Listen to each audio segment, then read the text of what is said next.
제가 기도 올리고 2025년 10월 19일 공동체 예배로 하나님 앞에 나아가시겠습니다.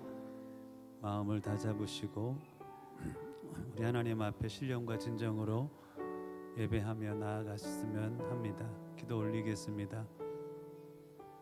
여호와는 네게 복을 주시고 너를 지키시기를 원하며 여호와는 그 얼굴을 네게 비추사 은혜 베푸시기를 원하며 여호와는 그 얼굴을 네게로 향하여 두사 평강 주시기를 원하노라.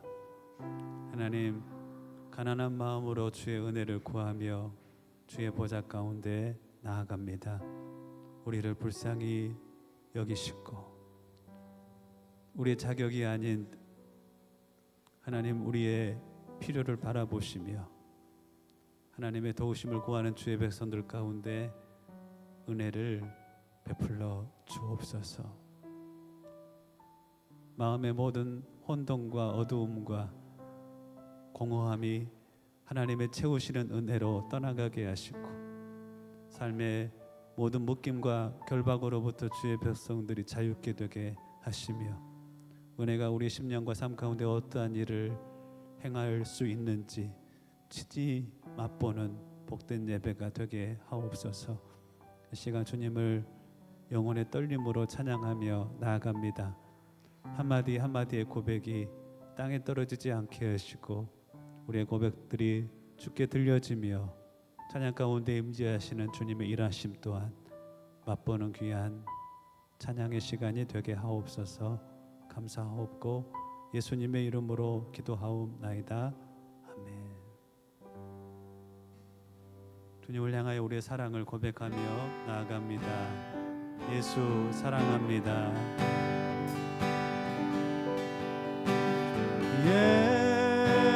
예수 사랑합니다. 사랑합니다. 내 온 맘 다하여 오직 주님 한 분만 간절히 더 원합니다. 예수 사랑합니다. 예수 사랑합니다. 사랑합니다. 내 온 맘 다하여 오직 주님 한 분만 간절히 더 원합니다. 넘쳐나는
넘쳐나네 넘쳐나네 넘쳐나네 주를 향한 내 속에 갈망이 주님께로 날 이끌어 주소서 주님을 더 원함이 주님을 더 원합니다 주님을 더 원합니다 다시 한번 주님을 더 원합니다 주님을 더 원합니다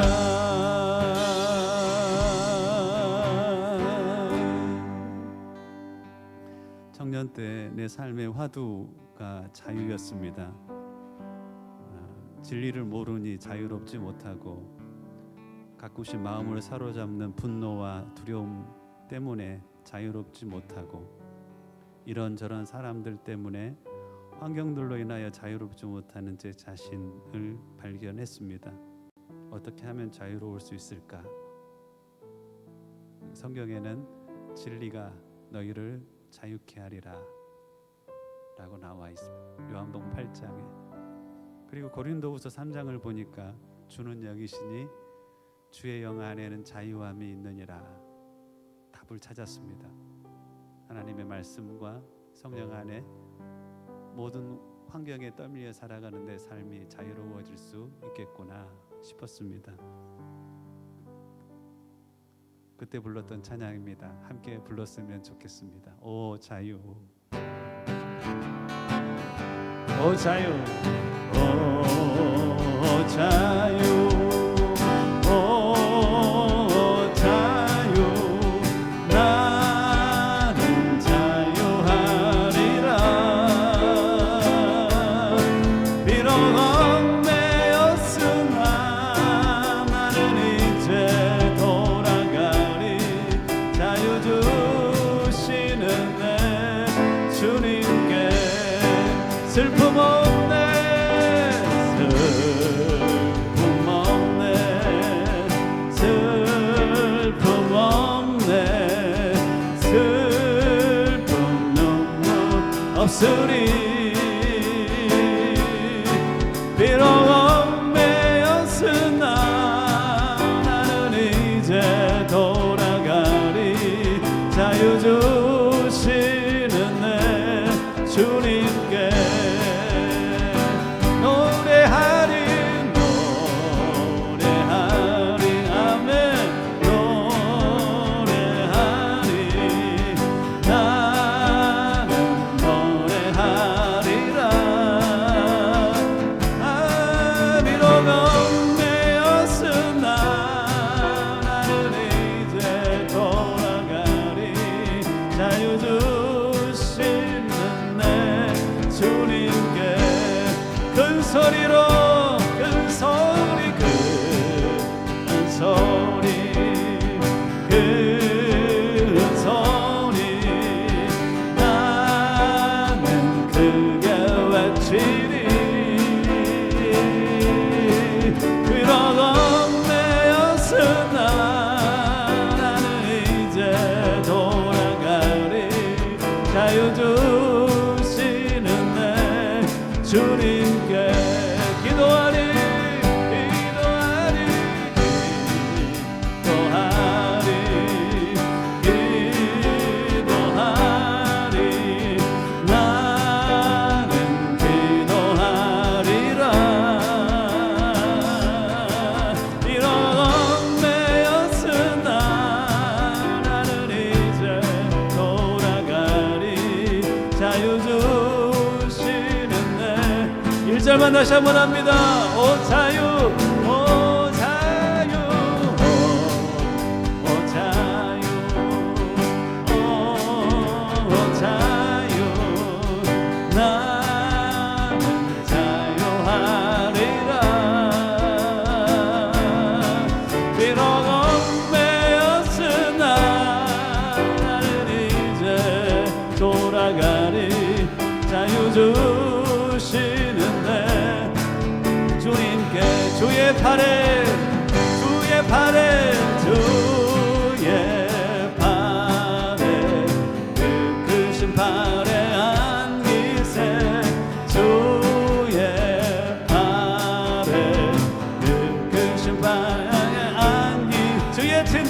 주의 친절한 발에 안기세 우리 평안하리니 항상 기쁘고 복이 되겠네 영원하신 발에 안기세 주의 발에 그 크신 발에 안기세 주의 발에 영원하신 발에 날이 갈수록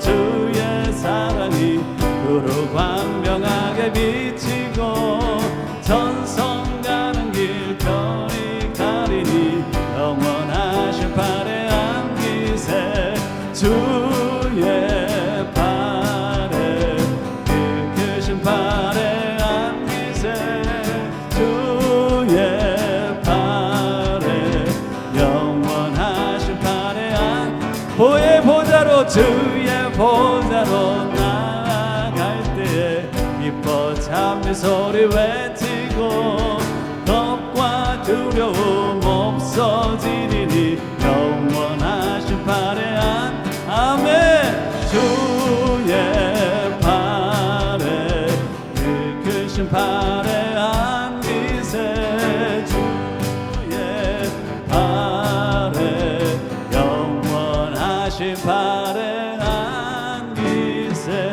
주의 발에 그 크신 발에 안기세 주의 발에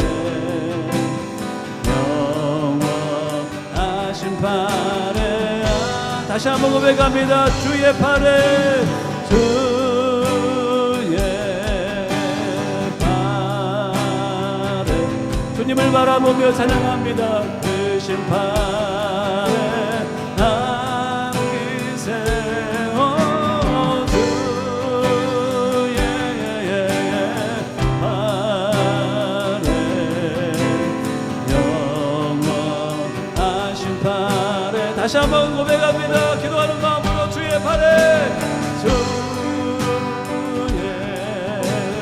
발에 그 크신 발에 안기세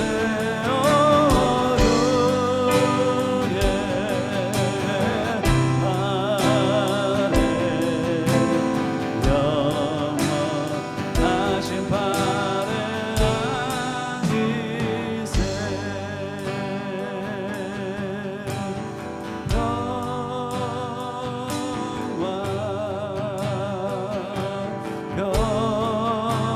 평화로다 하늘 위에서 내려오네 그 사랑의 물결이 영원토록 내 영혼을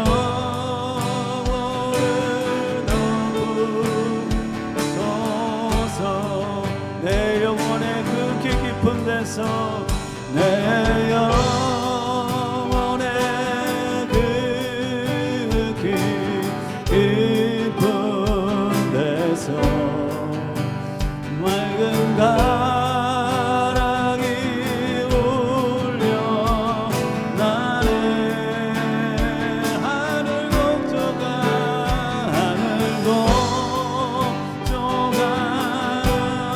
언제나 흘러나와 내 영혼을 보이사네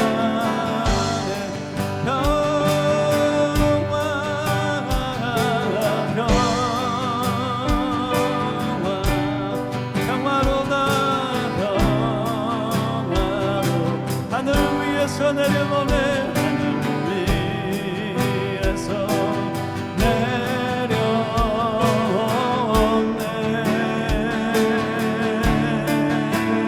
그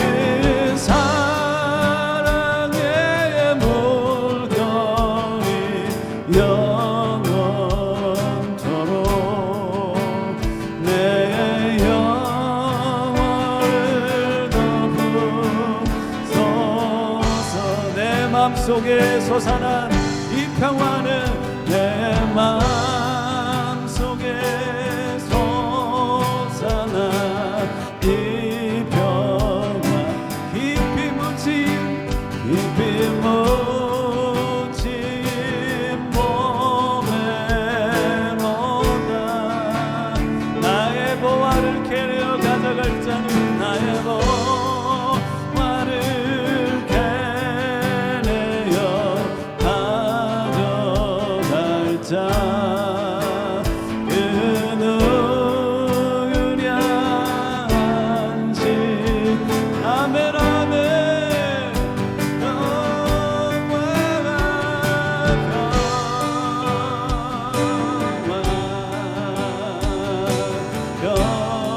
영화로다 하늘 위에서 내려오네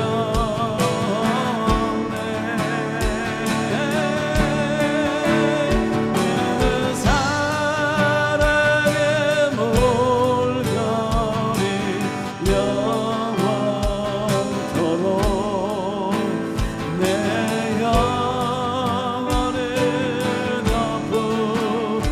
덮으소서 내 영혼에 평화가 넘쳐나는 내 영혼에 평화가 넘쳐 하나님이 복을 우리 가운데 주시옵소서 주의 축복을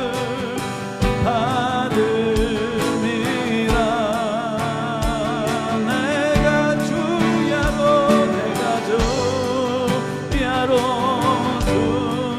주님과 함께 있어 아멘 내 영혼이 열이 쉬네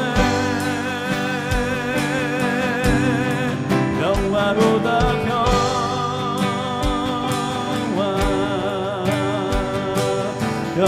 평화로 하늘 위에서 내려오네 위에서 내려오네 하나님 그 사랑의 물결이 영원토록 내 영혼을 덮으소서 이 땅 위에 험한 길 가는 고난 이 땅 위에 험한 길 간 여러분 참된 평화가 어디 있습니까? 참된 평화가 어디 있나 우리 모두 다 예수를 친구 삼아 우리 모두 다 예수를 친구 삼아 참 평화를 누리겠네 할렐루야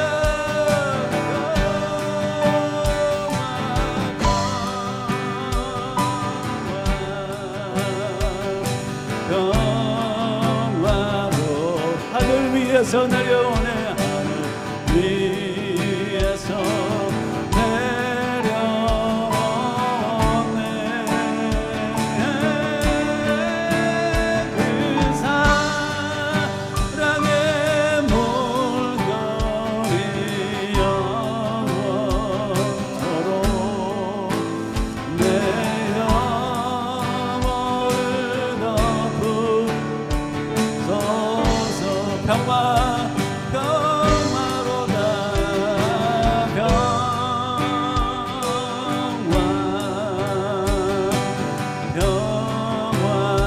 평화로다 하늘 위에서 내려오네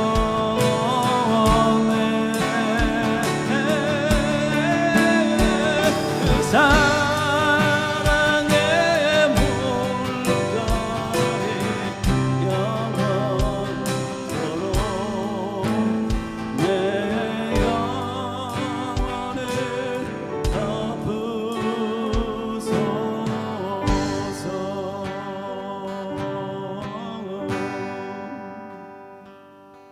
세상에 줄 수 없는, 세상에 알 수도 없는 그 평강, 그 평강을 주의 백성들, 보인 사랑하는 영혼들 가운데 부어주시어 세상의 유혹에 흔들렸던 마음도, 미래에 대한 걱정과 근심도 모두 떠나가며 주 안에서, 창조주 하나님 안에서의 그 평강으로 회복되어지는 복된 주일 되게 하여 주옵소서. 한 사람 한 사람을 주의 품으로 품으시고, 사랑하는 아들아 내가 너를 기다렸다, 사랑하는 딸아 내가 여전히 너를 사랑한다 말씀하시매 하나님과의 사랑의 교제가 회복되고 더 깊어지는 복된 날 되게 하여 주옵소서. 감사하옵고 예수님의 이름으로 기도하옵나이다. 아멘.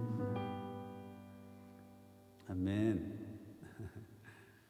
저희 교회가 우리의 신앙을 고백하는 시간입니다.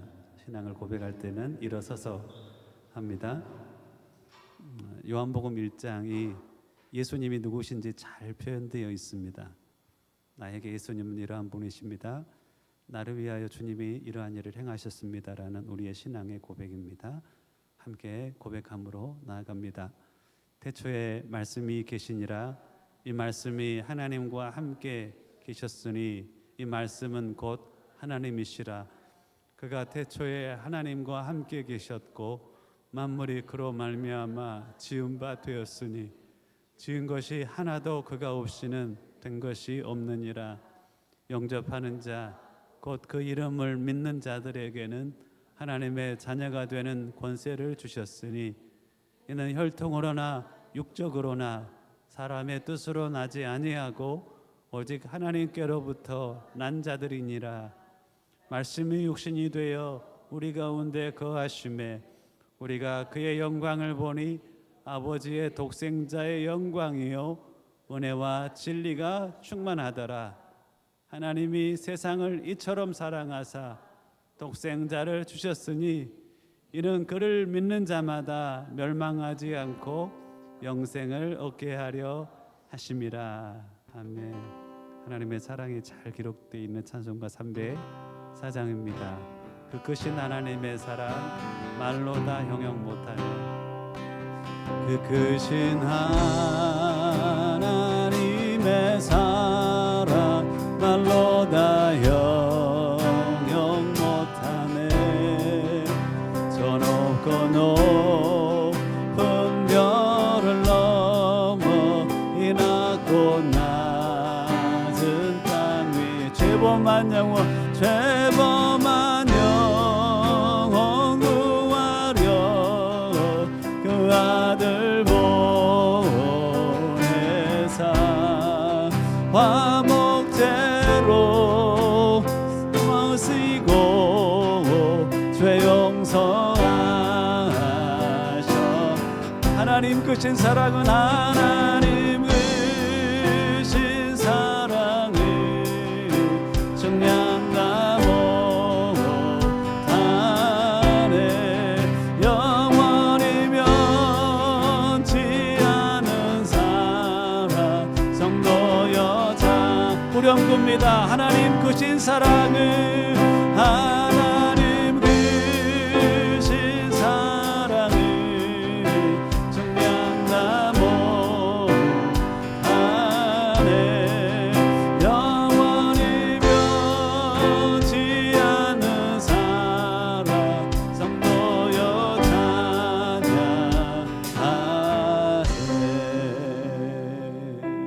아멘. 자리에 앉아주십시오. 하나님 말씀 봉독합니다.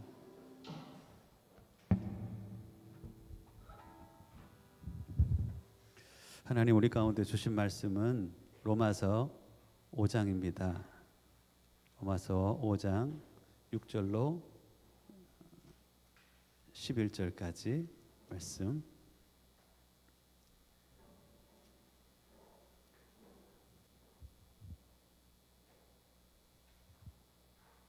로마서 5장 6절로 11절까지 말씀입니다. 앞에 화면을 참고해 주셔도 되겠습니다. 다 함께 교회가 봉독해 올릴 때 하나님 주신 말씀으로 받겠습니다. 로마서 5장 6절로 11절까지 말씀 함께 봉독해 올립니다. 시작. 우리가 아직 연약할 때에 기약대로 그리스도께서 경건하지 않는 자를 위하여 죽으셨도다. 의인을 위하여 죽는 자가 쉽지 않고 선인을 위하여 용감히 죽는 자가 혹 있거니와 우리가 아직 죄인 되었을 때에 그리스도께서 우리를 위하여 죽으심으로 하나님께서 우리에 대한 자기의 사랑을 확증하셨느니라. 그러면 이제 우리가 그의 피로 말미암아 의롭다 하심을 받았으니 또 그로 말미암아 진노하심에서 구원을 받을 것이니 곧 우리가 원수 되었을 때에 그의 아들의 죽으심으로 말미암아 하나님과 화목하게 되었은즉 화목하게 된 자로서는 더욱 그의 살아나심으로 말미암아 구원을 받을 것이니라. 그뿐 아니라 이제 우리로 화목하게 하신 우리 주 예수 그리스도로 말미암아 하나님 안에서 또한 즐거워하느니라. 아멘. 잠깐 기도 올릴까요? 기도하겠습니다. 하나님, 주님 앞에 나아갑니다. 주님이 그 영으로 우리와 함께 계심을 믿고 감사합니다. 하나님 살아계시다면 등이 일하실 줄을 우리가 믿습니다.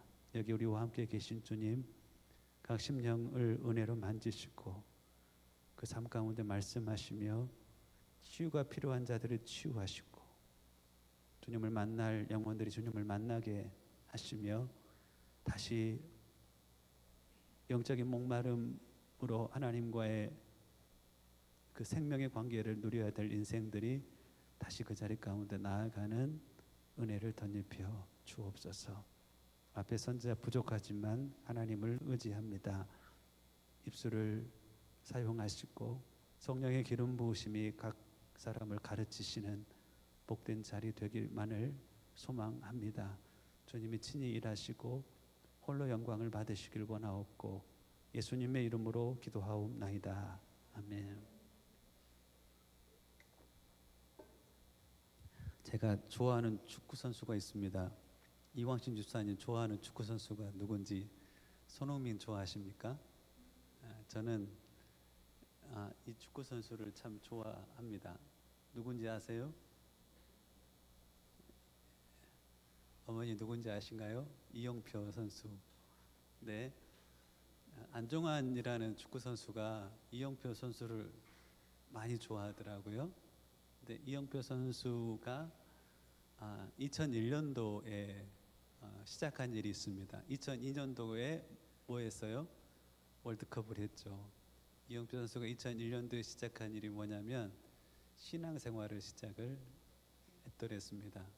2001년도까지 이영표라는 사람은 어떤 사람이냐면 기독교인들이 복음을 전하면 이 말을 잘하잖아요. 굉장히 말을 잘하거든요. 자기의 말빨로 기독교인들을 이겨먹었던 사람이 바로 이영표 선수였습니다. 그런데 2001년에 이제 하나님을 만나는데 그 전에 이제 안양이라는 곳에서 축구 선수를 하고 있었을 때 아무래도 풀리지 않은 두 가지 질문이 있더라는 거예요. 두 가지 질문이 풀리지 않아서 내가 하나님을 믿어야 될지 안 믿어야 될지 고민인 거예요. 하나님의 살아계심을 과학적으로 증명할 수 없으니까 이성적인 나는 하나님을 안 믿어라고 했거든요. 근데 풀리지 않은 게 두 가지가 있더래요. 첫 번째는 뭐냐면 모든 사람이 죽는다는 것은 알겠어. 자, 지금 이전에 200년 전에 살았던 모든 사람들, 150년 전에 살았던 모든 사람들, 뭐 120년 인간이 많이 살면 사니까 그 전에 살았던 모든 사람의 죽음에 자기도 죽을 거라는 것을 알았대요. 그런데 죽음 이후에는 정말 우리 영혼이 사라져 버리는 걸까? 라는 그 질문이 있었던 거예요. 죽음 이후에 뭐가 있으면 어떡하지? 내가 영적인 어떤 것을 하나님을 안 믿어. 모든 다 죽는다는 건 알겠어. 근데 들어보니 죽음 이후에는 뭔가 있다고 그래. 근데 진짜 있으면 어떡하지? 라는 질문을 던졌다는 겁니다. 이영표 선수가. 두 번째 질문은 뭐냐면 합리적으로 과학적으로 생각해 봤을 때 이 신은 존재하지 않은 것 같아. 증명할 수 없으니까 존재하지 않은 것 같은데 가만히 자기 내면을 살펴보니까 자기는 귀신이 존재하는 것은 그렇게 인정이 되더라. 왜냐하면 주변에 막 그 신병 걸려가지고 신내림 받지 않으면 병이 안 낫는 사람들이 있으니까. 그리고 무당들이 막 이상한 막 칼 위에서 막 춤을 추고 하는 것들이 보이고 뭔가 영적인 뭔가가 있긴 해. 무당이 믿는 귀신은 내가 믿는 것 같은데 왜 저 사람들이 이야기하는 신, 참신이라고 말하는 그 하나님은 내가 왜 믿지 않고 있는 거지? 라는 생각이 두 가지 들었대요. 그리고 내가 만약에 죽는 건 사실이야. 죽음 이후에 만약에 그 신이 하나님이 계시면 어떡하지? 무당이 믿는 귀신이 있는 것처럼 하나님이 신이 계시면 내가 죽음 이후에 어떡하지? 라는 생각이 벌떡 드는 거예요. 그래서 2001년도에 뭘 시작했냐면 한번 열린 마음으로 찾아보자 하면서 그때 그 안양 치터스 숙소에서 기도를 했답니다. 어떤 기도를 했냐? 하나님 살아계시면 제 앞에 잠깐 나타났다가 사라져 보세요. 이 기도를 여러분 이런 기도 안 해보셨어요? 저는 해봤는데 누구나 저는 이 두 가지 질문을 가지고 있다고 생각해요. 죽음이 끝인가? 아니면 하나님 살아계시면 그럼 만약에 내가 죽어 어떡하지? 라고 하는 생각 있죠. 옆에 제가 한 사람을 더 떼어놨습니다. 짧은 생애를 살았어요. 예수님처럼 31세 때 이 블레즈 파스칼이 어떤 사건을 경험합니다. 블레즈 파스칼은 17세기의 유럽 최고의 천재 중에 한 명이었습니다. 어렸을 때부터 파스칼은 완전한 신동이었습니다. 12살 때 있잖아요.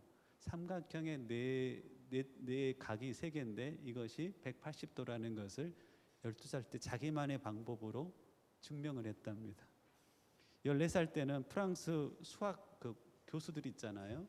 수학 교수들이 모이는 지금의 프랑스 과학원 그 회원으로 들어가서 그 사람들과 수학에 대해서 논할 정도로 엄청난 신동이자 천재였습니다.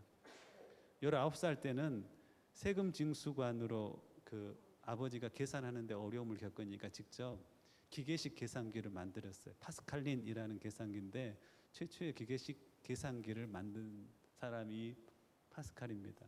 수학과 물리학에 있어서의 이전에 없었던 천재가 등장을 했습니다. 이 천재가 31살 때 마차가 넘어지는 그런 계기로 그날 11월 그러니까 뭐 1623년생이니까 여기서 한 31을 곱해 보시오. 1954년 11월 달에 그 영적인 뭔가를 경험을 합니다. 그리고 수학을 그토록 사랑했던 파스칼이 하나님을 사랑하기를 시작합니다. 그래서 파스칼은 이런 별명이 있습니다. Outstanding Scientist and Committed Christian. 너무나 탁월한 과학자였음에도 그 과학을 너무 사랑했음에도 그 과학보다 사랑한 그래서 하나님 앞에 헌신했던 크리스찬으로서의 파스칼입니다. 그 당시에 친구들이 이 주사위 게임 같은 것을 통하여서 노름을 좋아했대요. 이 친구들에게 복음을 전하고 싶어. 하나님의 살아계심을 파스칼이 전하고 싶어. 천재잖아요. 천재적인 발상을 합니다. 본인이 하나님을 인격적으로 만나기 전에 본인의 이 고민 두 가지가 있었습니다. 이상하게 이용표라는 선수하고 똑같은 고민을 했어요. 우리가 죽음 이후에는 사라지나? 하나님은 살아계시나? 혹 하나님이 살아계시는데 우리가 죽었는데 하나님이 살아계시면 어떡하지? 이제 이 생각을 이용표 선수도 했고 파스칼도 했는데 누구도 했을까요? 저도 했고 여러분 삼성의 그 창립자인 이병철 회장이라고 젊은이들은 모를 거예요. 예, 이병철 회장 맞죠? 창립자인데 이병철 회장이 죽기 전에 이제 한 달 전에 자기의 깊은 고민, 삶의 지금까지 살아왔던 깊은 삶의 고민을 폐암이 걸려서 죽어가고 있는 그때 몇 가지 질문을 던집니다. 그 본질적인 질문이 뭐냐면 신과 죽음에 대한 질문입니다. 두 가지 질문을 던집니다. 하나님이 살아계시나? 인간은 죽음 이후에 어떻게 되나? 이 질문을 던집니다. 근데 저도 고민하면서 던졌던 이 질문을 저는 여러분들도 던질 거라고 생각하는데 호연아 맞아? 호연이도 고개를 끄덕이네. 호연이도 이러고 있어. 여러분들 이 질문 안 해보세요? 하나님이 살아계시는데 지금 이후에 삶이 있어. 그러면 내가 어떻게 되지? 파스칼이 그 친구들이 노름을 좋아하니까 막 배팅하고 하니까 파스칼이 그 친구들에게 하나님을 전하기 위하여서 탁월한 그 천재적인 발상으로 배팅 이론을 제시를 합니다. 이런 동일한 질문이에요. 죽음 위에는 어떻게 될까? 그리고 하나님은 실제하시는가라는 질문 앞에 파스칼이 어느 누구도 피할 수 없는 배팅이 있다. 누구라도 이 배팅을 해야 된다라고 하면서 이 하나님의 존재 논증에 담긴 경우의 수를 제시를 합니다. 하나님을 내가 믿어. 그렇죠. 다시 들어보세요. 하나님을 내가 믿어. 근데 죽음 위에 하나님이 존재한다는 것을 알았어. 그러면 나에게는 뭐예요? 무한한 이익이에요. 무한한 이익. 영원한 삶, 천국이 나에게 기다리고 있어요. 그런데 내가 하나님의 존재를 믿어. 죽음 위에 보니까 아무것도 없어. 그러면 나는 신앙생활을 가지면서 누리는 약간의 이익. 어떤 사람은 이것을 약간의 손해라고도 할 수 있어요. 왜냐하면 내 시간도 썼고 돈도 썼으니까. 자, 하나님이 만약에 없다면 내가 믿었는데 그것은 약간의 이익 혹은 약간의 손해. 더하면 뭐예요? 하나님이 존재한다는 걸 믿어 사는 사람들은 무한한 이익 플러스 알파를 얻는다는 겁니다. 자, 그런데 내가 하나님의 존재를 믿지 않아. 나 신앙생활 거부하면서 살았어. 근데 만약에 죽었는데 하나님이 존재해. 그럼 나는 뭐예요? 무한한 손해. 하나님 믿지 않는 사람들이 영원히 거할 곳에 나는 처하게 된다는 겁니다. 무한한 손해이고 내가 하나님을 믿지 않았어. 근데 하나님이 없어. 죽어보니까. 그러면 이익도 손실도 없는 거예요. 더해보면 뭐예요? 무한한 손실대 무한한 아무 이익도 없고 손실도 없으면 무한대의 손실. 그러니 이 배팅을 좋아하는 친구들에게 모든 인생은 이 배팅을 피할 수 없다. 너의 삶을 하나님이 있음에 걸래, 하나님이 없음에 걸래. 무엇이 유익이 될 것인지에 대해서 친구들에게 이야기를 했다는 겁니다. 여러분들에게 질문합니다. 하나님이 계시는지 안 계시는지 몰라.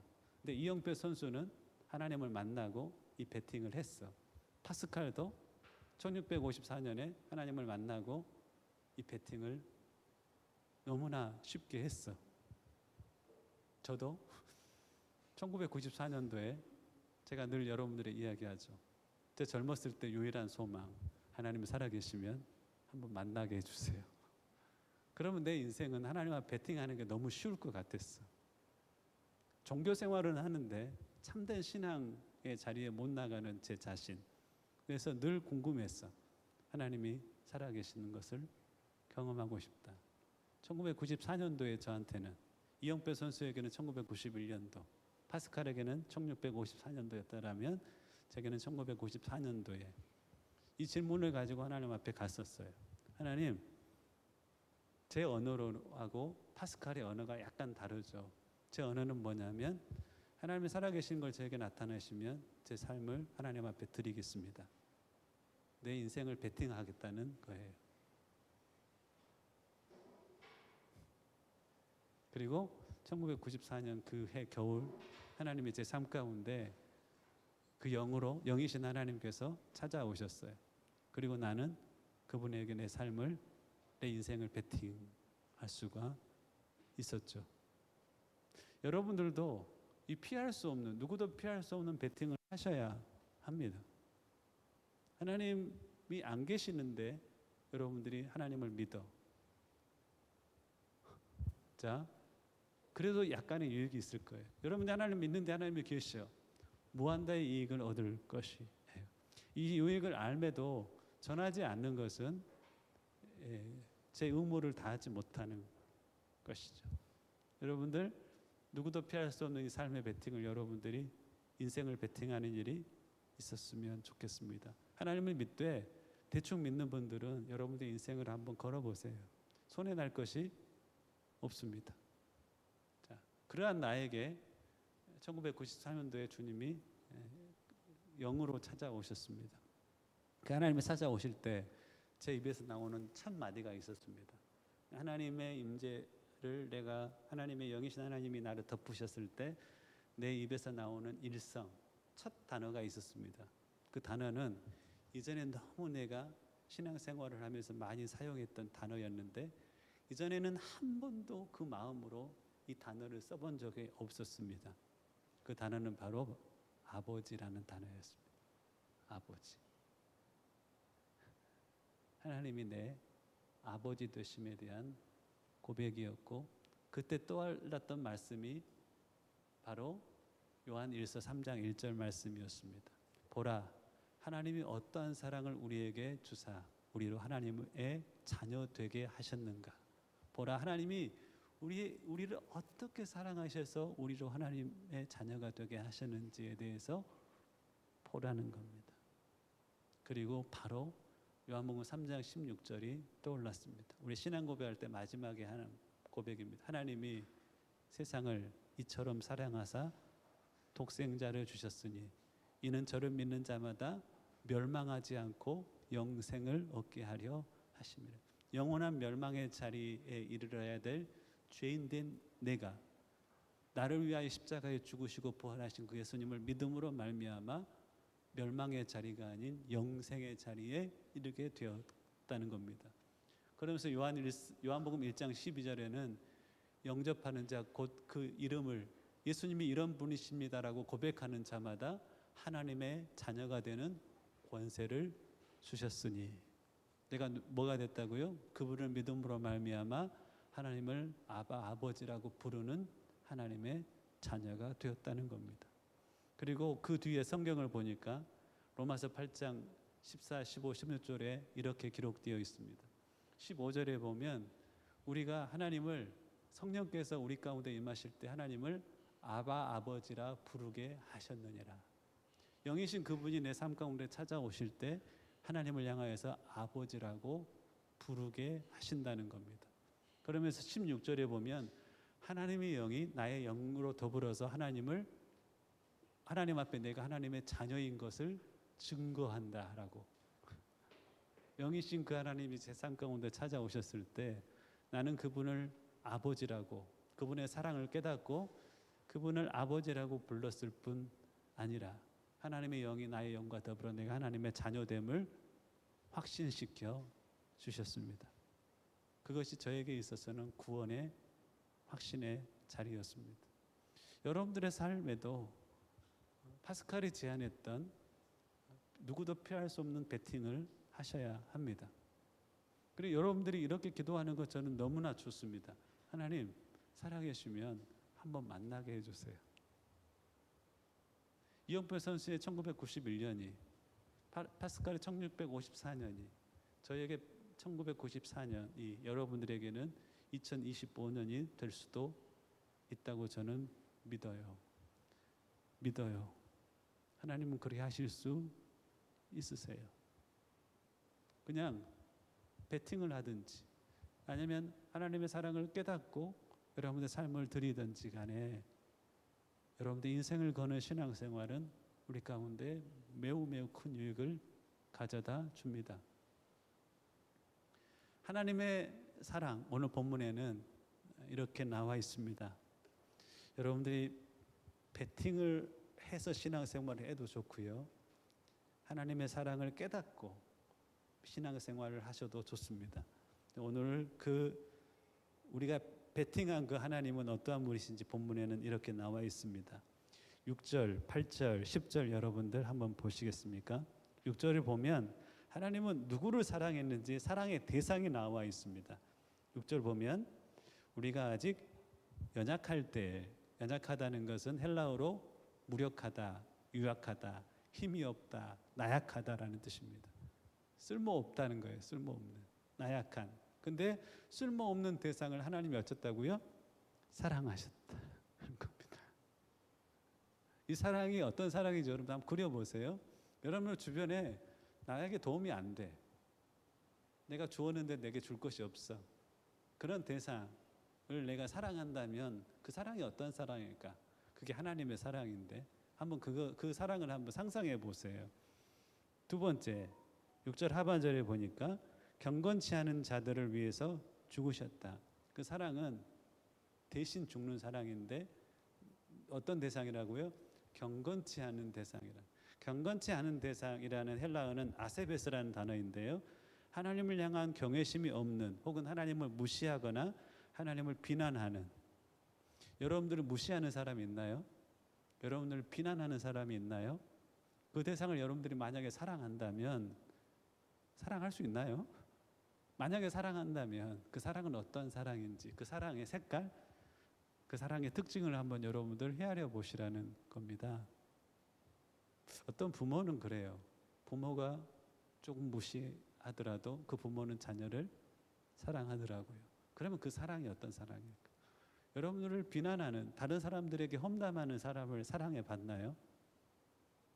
하나님은 그런 대상까지도 사랑한대. 그럼 그 사랑이 어떤 사랑인지 우리가 한번 정리를 해봤으면 좋겠습니다.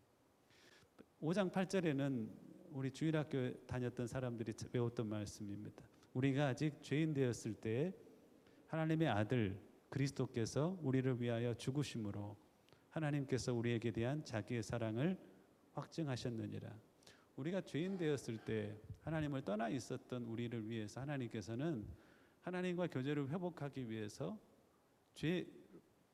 이 로마서 3장 23절에 보면 모든 사람이 죄를 범하였음에 하나님의 영광에 이르지 못하더니 죄로 인하여서 하나님과 우리가 분리가 되었거든요. 이것을 영적인 죽음이라고 합니다. 로마서 6장 23절에는 이 죄의 싹, 죄값은 뭐라고 나와 있냐면 사망이라고.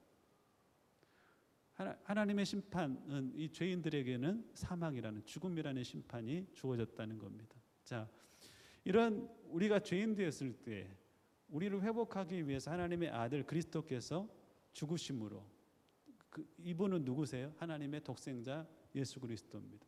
우리를 건지시기 위하여, 죄에서 건지시기 위해서 우리가 죽어야 되는데 누구를 죽으셨냐면 그 죄값을 당신의 아들, 죄 없는 아들의 피값으로 대신하셨다는 뜻입니다.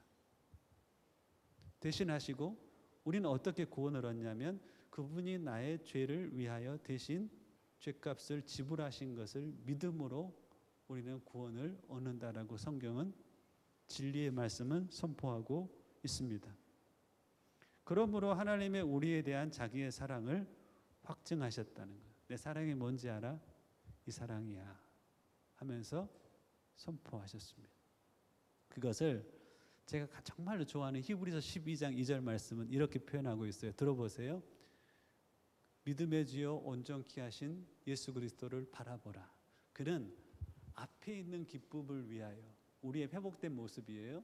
당신을 믿는 주의 백성들의 회복을 위하여서, 구원을 위하여서 앞에 있는 직업을 바라보며 십자가를 참으사 부끄러움을 개의치 않으셨다. 이 말이 무슨 말이에요? 십자가라는 것은 겪을 수 있는 가장 큰 고통스러운 형벌이거든요. 즉 거기 안에는 이 고백이 있는 거예요. 너를 구원하기 위해서라면, 너를 위해서라면 내가 무엇이든 할 수 있어 라는 고백이. 부끄러움을 개의치 않았다는 것은 십자가 위에 달릴 때는 그 형벌은 수치스러운 형벌, 고통스러울 뿐 아니라 가장 수치스러워. 왜냐하면 온몸에 입고 있는 것들은 다 벗겨져야 됐기 때문에 그런 거예요. 가장 수치스러운 형벌, 내 벗은 모습이 나무 위에 달려 들려진단 말이에요. 얼마나 부끄럽겠어요. 그 말은 무슨 말이에요? 그 사랑은 나는 너를 위해서 어떻게 되어도 좋단다 라고 하는 하나님의 마음이 담겨 있어요. 여러분 이 사랑 한번 생각해 보세요. 나를 거역했던 죄인, 나를 떠났던 죄인, 나를 아버지로 여기지 않은 죄인. 부모가 가장 마음 아픈 것은 내 자식이 나를 부모로 여기지 않을 때거든요. 하나님이 가장 마음이 아픈 것은 하나님을 하나님으로 여기지 않을 때 가장 마음이 아파. 그리고 그 죄로 인한 형벌 가운데 달려가고 있는 그를 하나님은 내어 버릴 수가 없었어요. 우리를 구원하기 위하여서 나는 무엇이든 할 수 있어. 어떻게 되어도 좋아라는 고백으로 당신의 아들을 십자가에 내어주신 것이죠. 그 사랑. 마지막으로는 10절에 보니까 우리가 원수 되었을 때 그 아들의 죽으심으로 하나님과 우리를 화목하게 하였다. 자, 이 연약한 자, 경건하지 않는 자, 죄인 원수를 구원하기 위하여 아들의 십자가에 내어주신 이 사랑의 특징을 여러분들이 알 필요가 있습니다. 하나님의 사랑은 이런 사랑이구나라는 것을 여러분들의 언어로 정리할 필요가 있습니다. 저는 한 3가지로 정리를 해보았습니다. 하나님의 사랑은 첫 번째는 이 사랑입니다. 수단이 아닌 사랑의 대상을, 사랑한다고 말하는 그 대상을 수단으로 여기지 않고 목적으로 여기는 사랑입니다. 그가 수단이 아니라 목적이라는 건 뭐예요? 나를 위해 너가 있어 라고 하면서 뭔가 액션을 취하는 사람이 있어요. 부모라 할지라도 자식이 목적이 아니라 우리가 사랑이 없으면 자식이 수단이 될 수 있거든요. 내 노후를 위한 수단, 나의 명예를 위한 수단, 이 자녀가 될 수 있어요. 근데 참 사랑이라는 것은 뭐냐면 나를 위해 너가 있는 게 아니라 너를 위해 내가 있다는 거야.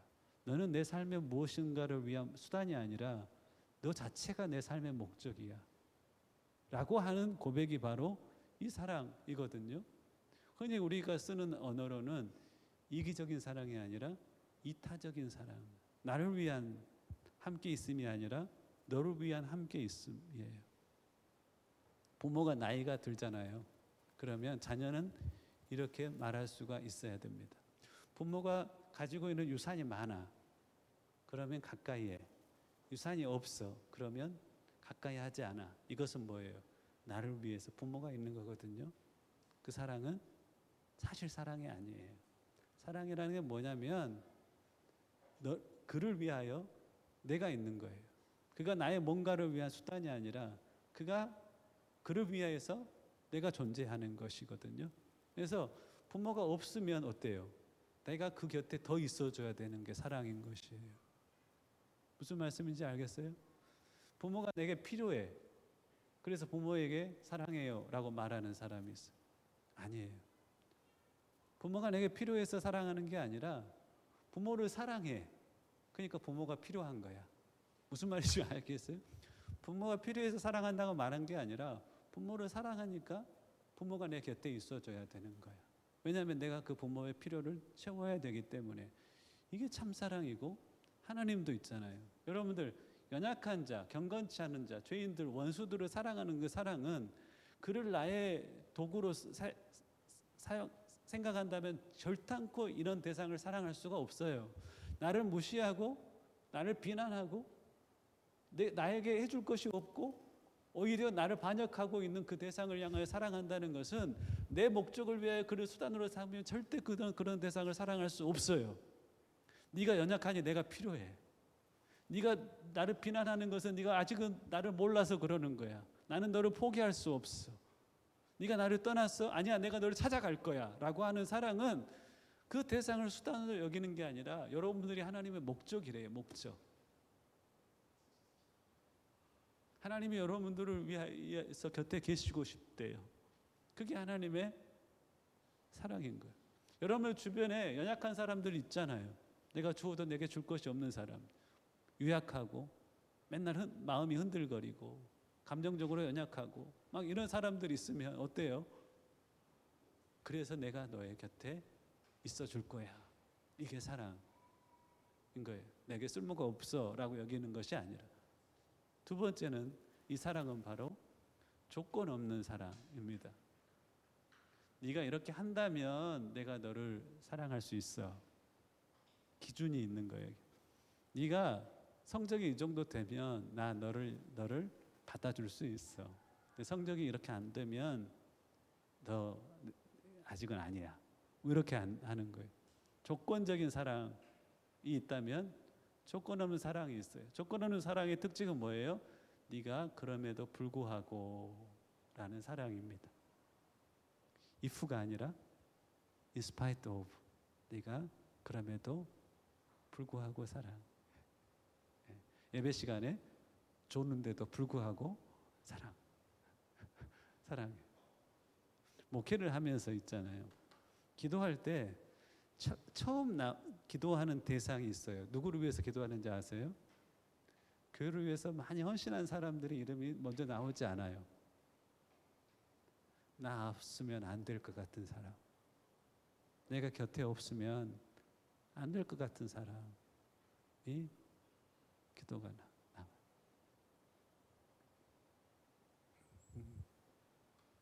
여러분들 사랑받을 만한 존재인지를 증명하지 않아도 사랑을 내게 주는 사람은 참으로 필요합니다. 내가 누군가를 향하여서 나 사랑받을 만한 것을 증명하려고 애쓰는 것, 그게 정말 피곤한 것이거든요. 근데 몇 명은 부모 플러스 알파입니다. 부모는 무조건 이 사랑이 있어야 됩니다. 부모를 향하여서 자녀가 부모에게 사랑받을 만한 것을 스스로 증명해야 된다. 이것은 행복의 반대편의 모습입니다. 자녀는요, 내가 부모에게 사랑받을 만한 것을 증명하려고 애쓰지 않아도 사랑받는 게 마땅합니다. 나아가서 플러스 알파, 내 삶의 어떤 대상은 내가 사랑받을 만한 것을 증명하지 않아도 내가 존재가, 내가 도구적 가치로 그 사람이 나를 평가하지 않고 존재 그 자체를 받아들여주는 대상이 필요합니다. 그 대상을 만나는 곳이 저는 교회여야 된다고 생각합니다. 왜냐하면 하나님이 그 사랑을 우리에게 먼저 나타내어 주셨기 때문에 그렇습니다. 오히려 조건에 충족되지 않은 그 대상을 향하여 더 마음을 쓰는 곳, 그것이 바로 하나님의 사랑을 받은 우리의 모습이어야 한다는 겁니다. 세 번째는 다함이 없는 사랑이라고 저는 생각을 해보았습니다. 이들을 위하여서 그냥 사랑한 게 아니라 어떤 사랑을 베푸셨어요? 그들을 살리기 위하여서 당신의 아들을 내어주었습니다. 제가 몇 번 여러분 말씀드리지만 누군가를 위해서 저는 어떨 때는 죽을 수가 있어요. 그런 마음이 들거든요. 내 성도들을 위해서 죽을 수 있다라는 마음이 들 때가 있습니다. 사랑하면, 하나님 은혜를 주시면. 근데 절대 이 생각은 제가 품어본 적이 없어요. 누군가를 살리기 위해서 내 자녀를 죽여야 돼. 부모는 절대 그 생각을 가질 수 없습니다. 이 다함이 없는 그 크신 사랑은 어떤 사랑이냐면 우리를 살리기 위해서 하나님께서 당신의 독생성자 예수 그리스도를 십자가에 내어 주셨어요. 그 결정을 한 그 사랑은 다함이 없는 사랑입니다. 아까 말씀드렸던 것처럼 히브리서 12장 2절에 내가 너를 위해서라면 무엇이든 할 수 있어. 어떻게 되어도 좋아. 그 고백입니다. 반대편에는 뭐가 있을까요? 내가 너 때문에 이런 것까지 해야 돼? 내가 너 때문에 이렇게까지 돼야 돼? 이것이 한계가 있는 사랑, 다함이 없는 사랑의 반대편입니다. 가끔씩 우리 마음에 이런 생각이 들 때가 있긴 하죠. 왜냐하면 우리는 하나님의 사랑을 배워가는 단계에 있기 때문에 그렇습니다. 너 때문에 내가 이렇게까지 해야 돼? 너 때문에 내가 이렇게까지 돼야 돼? 네가 만약에 이렇게 하면 내가 너를 사랑할 수 있어. 혹은 나의 필요를 네가 이 정도는 채워줘야 되지 않니? 라고 하는 이 사랑의 반대편 쪽에서 살아가기도 합니다. 하나님의 은혜가 임하면 하나님의 사랑이 우리의 마음을 사로잡아 우리의 심령을 움직이기 시작합니다. 바뀌는 거예요. 어떻게? 나를 위해 너 있는 게 아니라 너를 위해 나 있어. 네가 그렇게 해야지 내가 너를 사랑하는 게 아니라 나는 너의 존재 자체를 사랑해. 우리가 아이를 낳았을 때 그 차다이 특별히 났을 때 어떤 마음인가? 야, 너 때문에 내가 아빠가 되었다. 내가 너 때문에 내가 엄마가 되었다. 하면서 이 조건 없는 목적으로 여기며 다함이 없는 그 사랑의 마음에 사로잡히기도 하잖아요. 하나님의 사랑은 이 사랑입니다. 자, 그러면 여러분들 그 사랑에 사로잡힌 사람들의 삶은 어때야 될까요? 고린도후서 4장 15절입니다. 잘못 적혔네요. 제가 너무너무 좋아하는 말씀입니다. 처음에 청소년들 사역을 할 때 청소년들과 함께 이 말씀을 얼마나 맺혔는지 모릅니다. 그리스도의 사랑이 우리를 강권하시는도다. 강권이라는 말은 헬라어로 슈네코라는 단어입니다. 이것은 포로로 삼아버린다는 겁니다. 하나님의 사랑에 내가 완벽히 사로잡혀 버리는 겁니다. 그 사랑에 우리가 포로가 될 때 우리를 수단으로 절단코 여기지 않은 우리 자체가 목적인 그 사랑, 조건이 없는 그 사랑, 그리고 다함도 변함도 없는 그 사랑을 내가 깨닫고 그 사랑에 사로잡히는 겁니다. 그리스도의 사랑이 우리를 강권하시는도다. 우리가 생각한데 한 사람이 모든 사람을 대신하여 죽었은즉 모든 사람이 죽은 것이라. 그가 모든 사람을 대신하여 죽으심은 살아있는 자들로 하여금 다시는 그들 자신을 위하여 살지 않고 오직 그를 대신하여 죽었다가 다시 살아나신 이를 위하여 살게 하려 하심이라. 그 사랑을 깨닫는 사람은 어떻게 한다는 거예요? 인생을 그분께 베팅할 수 있다는 겁니다. 이제는 나를 위하여 살지 않고 나를 대신하여 죽었다가 살아나신 주님을 위하여 살겠습니다 라고 베팅할 수 있었어요. 이용표 선수도 그날 그랬고요. 파스칼도 그날 그랬습니다. 제 삶에도 거기에 대한 다짐이 그때 있었습니다.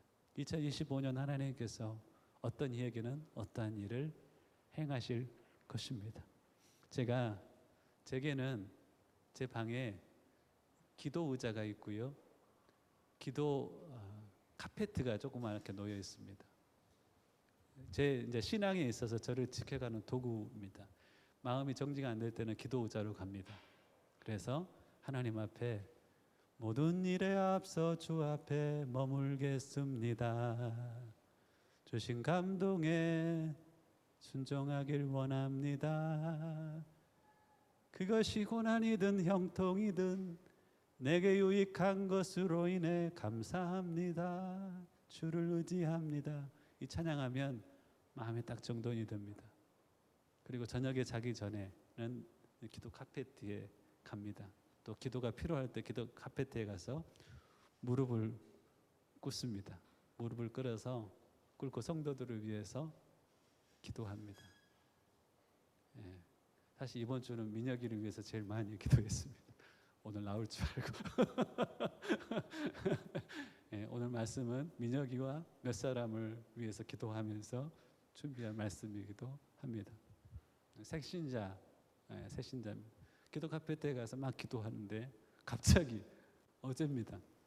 갑자기 기도 카페에 가서 내가 기도를 하는데 머릿속에 화면이 하나 딱 떠오른 겁니다. 하나님을 믿고 제 삶 가운데는 그런 일들이 종종 있고 그런 일들은 꼭 이루어집니다.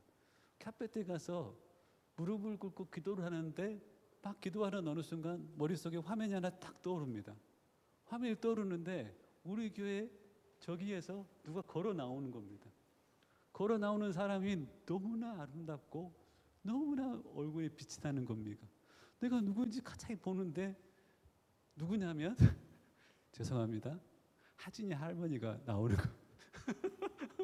하진이 할머니가 너무 아름다운 모습으로 너무 밝은 표정으로 이렇게 뚜벅뚜벅 걸어 나오는 겁니다. 왜 나오시는가 했는데 그 제 영이 느끼는 거잖아요. 왜 나오는가 싶은데 간증하신다는 겁니다. 간증하기 위해 나온다는 겁니다. 그래서 마음속에 기도하는데 그 화면이 필름처럼 쑥 지나가는데 오 하나님 일어날 일입니다. 제 삶 가운데 그러한 일이 있을 때는 늘 그 일들이 일어났습니다. 저희 아버지가 그러셨어요. 저희 아버지를 주변의 사람들은 아버지가 이제 이 강씨 문중일도 하셨거든요. 강씨 문중 족보를 아버지가 손글씨로 쓰셨습니다. 글씨를 너무 잘 쓰셨어요. 한자도 잘 쓰고 문중을 쓰셨고 굉장히 똑똑하셨습니다. 이런저런 일들을 하셨는데 신앙도 아버지는 종교 중에 하나로 본 겁니다. 그래서 제가 교회에 가면 친구들이 있으니까 또 옆집에 기름집 아주머니가 너무 친절하게 잘 해주셔서 기름집 아들과 함께 저를 교회로 보내셨습니다. 늘 하시는 말씀이 신앙 갖는 거 좋지만 빠지지는 말아야 하라. 당부당부 하셨습니다. 그 아버지가 어느 날 제게 있었던 일들이 그 아버지에게도 일어났습니다. 언젠가 전화가 왔으면 동주야 하면서 내가 교회에서 간증을 하게 되었다 라고 하더라고요. 그렇게 기뻐하시면서 교회 앞에 당신을 만나주신 그 하나님, 삶의 모든 문제에 대해서 답으로 다가와 주셨던 그 하나님을 간증하셨다라고 합니다. 누구도 그 삶의 변화는 하나님의 역사가 있을 때 일어날 수가 있습니다. 우리 아버지 보면 저 사람은 절대 예수 안 믿을 사람이야. 모든 인류의 사람들이 예수를 믿어도 저 사람은 예수 안 믿을 사람이야 했던 분이십니다. 그분이 예수 믿고 자다가 침대에 머리를 이렇게 숙이시고 눈물로 기도하시다가 천국에 가셨더랬습니다. 하나님의 사랑을 경험하고 인생을 걸었던 사람들은 우리의 사는 삶의 환경 가운데 여러 명 존재합니다. 호연이로부터 해가지고 현준이도 여기 있는 모든 사람들, 여러분들 손에 날 게 없는 그 거룩한 배팅을, 인생을 거는 배팅을 하실 수 있기를 주님의 이름으로 축복합니다. 무엇보다도 그 하나님을 만나고 하나님의 사랑을 깨닫고 즐거이 내 영혼을 쉬냈고 포로처럼 사로잡은 그 사랑에 내 영혼이 사로잡혀서 즐거이 하나님과 동행하는 삶을 살아가셨으면 좋겠습니다. 오늘 마지막 본문의 마지막입니다. 읽고 마칩니다. 그뿐 아니라 이제 우리로 화목하게 하신 우리 주 예수 그리스도로 말미암아 하나님 안에서 또한 즐거워하느니라. 예수 그리스도의 그 핏값으로 하나님과 화목을 누렸고 또한 뭐 한다고요? 하나님과 더불어서 즐거워한다는 겁니다. 여러분들을 향한 마지막 고면입니다. 하나님의 사랑에 사로잡혀서든 피할 수 없는 인생의 배팅의 결론으로든 하나님 안에서 즐거워하는 복된 삶을 살아가시기를 주님의 이름으로 간절히 축원합니다. 아멘. 제가 잠깐 기도하겠습니다. 하나님, 여기에 모인 귀한 영혼들을 주의 손 위에 올려드립니다. 인생 어느 한 날 풀어지지 않은 삶의 질문을 가지고 하나님 앞에 나아갔을 때 이영표라는 한 사람을 만나 주셨던 파스칼이라는 한 사람을 수학을 사랑하는 마음으로부터 하나님 없이 살 수 없는 그 하나님을 사랑하는 마음을 부으셨던 것처럼 부족한 종 가운데 찾아오시어서 나를 만나 주시고 인생의 모든 결박으로부터 하나님 자유케 해주셨던 하나님, 여기 있는 한 사람 한 사람을 그리 만나 주시고 예수 그리스도로 말미암아 하나님과 더불어 즐거워하는 기뻐하는 복된 영적 삶이 시작될 수 있도록 은혜를 베풀러 주옵소서. 감사하옵고 예수님의 이름으로 기도하옵나이다. 아멘. 그것에 관한 찬양입니다. 제가 그 사랑을 깨닫고 이 찬양을 참 눈물로 불렀더랬습니다. 그 크신 하나님의 사랑 말로 다 형용 못하네. 저 높고 높은 별을 넘어 이 낮고 낮은 땅 위로. 3절은 그렇습니다. 하늘을 두루마리 삼고 바다를 먹물 삼아도 한없는 하나님의 사랑 다 기록할 수 없겠네. 하나님의 크신 사랑 어찌다 쓸까. 저 하늘 높이 쌓아도 채우지 못하리. 이 하나님의 사랑을 찬양할 때 이 찬양을 하나님께서 받으실 줄 믿습니다. 우리의 예물 또한 함께 드리겠습니다. 크신 하나님의 그 크신 하나님의 사랑 말로 다 영영 못하네.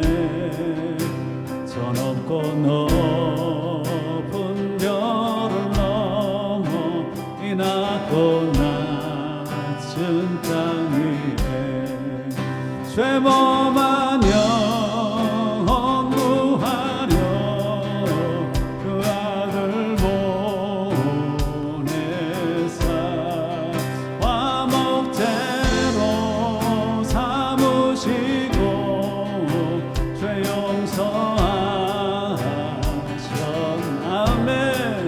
하나님 크신 사랑을 청량나무 안에 영원히 변치 않는 사랑 성도여 찬양하.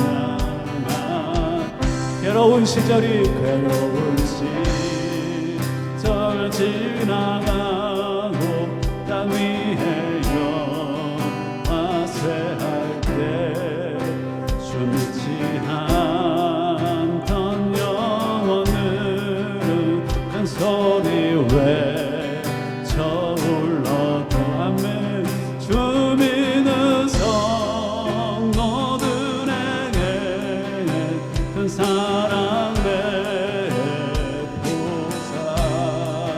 우리의 죄 사했으니 그네이. 하나님의 크신 사랑은 하나님 크신 사랑은 청량나무 안에 영원히 변치 않는 사랑 성도여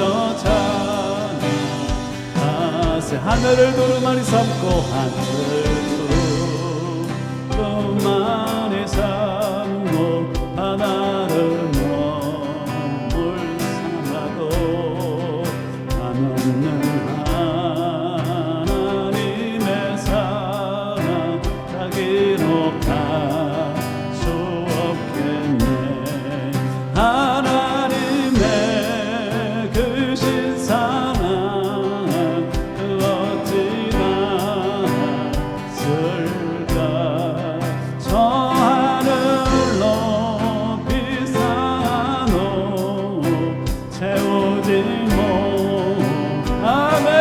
하나님 크신 사랑 하나님 크신 사랑은 청량나무 나며 영원히 변치 않는 사랑 성도여 찬.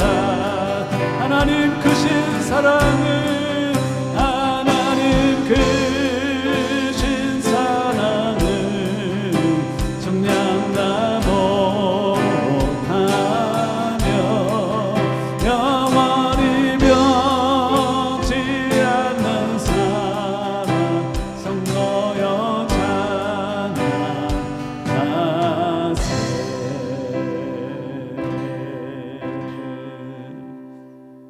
기도 올립니다.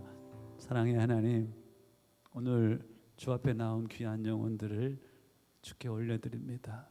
하나님의 사랑으로 덮어주시고 모든 영혼들이 피해갈 수 없는 그 거룩한 베팅을 하나님이 살아계심에 걸 수 있는 은혜를 베풀어 주시고, 그리하여 그리스도로 말미암아 하나님과 기뻐하며 주와 동행하며 주와 동역하는 삶을 살아가는 한 사람 한 사람 되게 하시되, 이들을 이 땅에 두신 목적, 그 목적과 뜻이 남김없이 이루어지는 은혜 또한 덧입혀 주옵소서. 기도할 때 하나님을 찾을 때 만나 주실 것을 믿고 감사하며 우리 주 예수님의 이름으로 기도하옵나이다. 아멘. 11월 달에 아이들 찬양 인도하는 시간이 또 있을 겁니다. 아이들 연습할 때 그 응원도 해주시고 격려도 해주시면 감사하겠습니다. 10월 29일부터 31일까지 코스타가 있습니다. 10월 마지막 주에 있는데요. 5명 이제 가는데 기도해 주시면 감사하겠습니다. 예. 그리고 옆 사람에게 한 주간도 승리하십시오 한마디 해주시겠어요? 한 주간도 승리하십시오. 다 함께 일어나셔서 사랑하는 자여 내 영혼이 잘됨 같이 축복하겠습니다. 사랑하는 자여, 사랑하는 자여 내 영혼이 잘됨 같이 범사에 잘 오연아 축복한다. 하기를 원하노라. 사랑하는 누구야 내 영혼이 잘됨 같이 범사에 잘되고 강건하기. 죄송합니다. 두 사람만 인사하겠습니다. 두 사람만 찾아가서 사랑하는 누구야 내 영혼이 잘됨 같이 하이파이브하고 돌아다니셔도 됩니다. 잘되고 강건하기를 원하노라. 사랑하는 집사님 내 영혼이 잘됨 같이 범사에 잘되고 강건하기를 원하노라. 하나님 앞에 영광의 박수 올리겠습니다. 할렐루야. 아멘. 축도하겠습니다. 이제는 우리 주 예수 그리스도의 그 놀라우신 은혜와 하나님 아버지의 아들을 십자가에 내어 주시기까지 사랑하셨던 그 크신 사랑하심과 성령님의 멈추지 않으시는 은혜의 역사하심이 오늘 누구도 피할 수 없는 삶을 거는 배팅에 자기 삶을 드리기를 소원하는 하나님의 사랑을 알고 나도 그 사랑 때문에 이 땅을 그 사랑을 호흡하며 살기를 소원하는 모인 주의 백성들 한 사람 한 사람 머리머리 위에 이제와 영원까지 함께 하시기를 간절히 축원하옵나이다. 아멘.